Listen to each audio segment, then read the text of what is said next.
جی عباس بھائی، ہارون پل پر موجود ہوں. 2017 میں بھی جب پرویز خٹک اسلام آباد کی طرف آ رہے تھے تو اسی جگہ پر موجود تھا. یہ وہ جگہ ہے، آپ دیکھیں کہ کنٹینر کے اندر مٹی لگا کر اس کو ہیوی کیا جا رہا ہے. 2017 میں یہ سارا علاقہ جو ہے میدان جنگ تھا، لیکن اس بار تھوڑی سی اسٹریٹجی چینج ہے.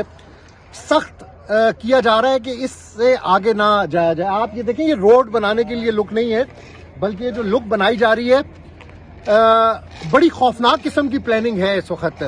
لک کے ذریعے شیشے جو ہیں وہ پوری سوزوکی اتاری جا رہی ہے، آپ دیکھیں شیشوں کی، اور لک کے ذریعے شیشوں کو زمین پر لگایا جائے گا کہ اگر مظاہرین اس جگہ کو کنٹینر ہٹا کر آ بھی جاتے ہیں تو یہاں پر نیچے اس فرش کے اوپر شیشے ہوں گے. یہ دیکھیں، یہ یہاں پر لک تیار کیا جا رہا ہے.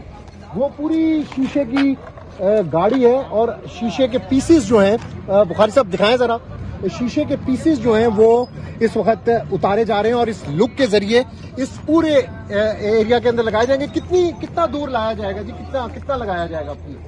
کدھر تک؟ یہ بتایا گیا کہ ادھر تک. آپ دیکھ لیں کہ بڑی خوفناک پلاننگ ہے.